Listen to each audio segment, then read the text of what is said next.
Thank you very much. Thank you all, the witnesses. My first several questions that I was going to ask are a bit repetitive of what the testimony that we've heard, and that is that a population-based only population-only based formula is not satisfactory to meet the demands and to meet different regions of the country: urban, rural, declining populations, growing populations. So I'm not going to re-ask that question. I see shaking heads. So thank you for that, and thank you for confirming that. As I'm thinking about this, I think that the devil's in the details, because there has to be a good definition of what is need.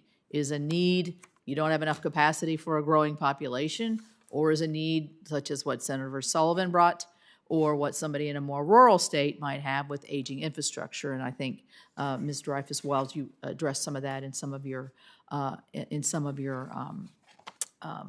testimony.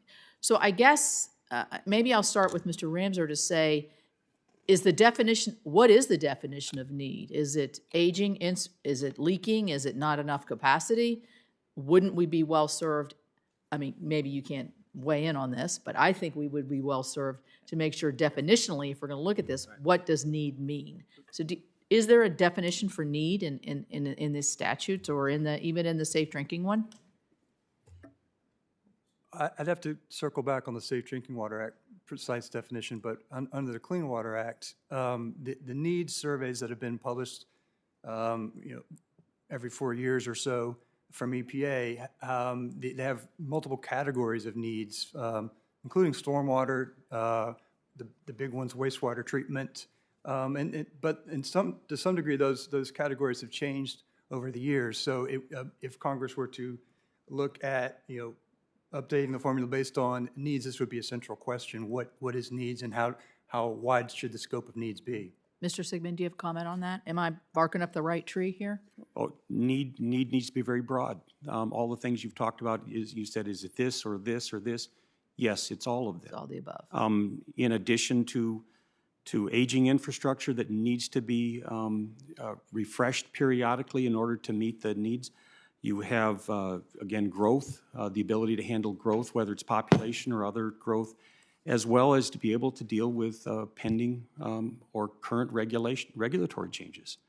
So need is very, very broad, and we need to consider that, be wide in our consideration. Ms. Dreyfuss-Wells, do you have a comment on that? Yes, thank you, Senator. I think one way to think about need is that our job as wastewater and stormwater managers is to support the land use of our communities. And so that gives a very broad, as Tom said, definition of need. So we have aging infrastructure that has to be replaced. And I would look to local governments, to mayors, to hear about this need as well. I'll just throw out the example of the city of Maple Heights in Northeast Ohio. Common trench sewers, 80 years old, failing, cracking, basement flooding, these types of issues. So that is a need that is unique to Northeast Ohio, but goes to this issue of aging. So we as wastewater managers, we support land use, and so that spreads that need across many categories. Ms. Watson? Yes, thank you, Senator. I agree with everything that's been said. I'll just add a little bit of a different flavor. There's, on the one hand, the definition of need, then there's also the ability to demonstrate need. And I think that is another issue that we run into with smaller communities, with rural communities, with disadvantaged communities. It is quite onerous to put together a capital improvement plan to actually demonstrate need. And so technical assistance resources to those communities would go a long way.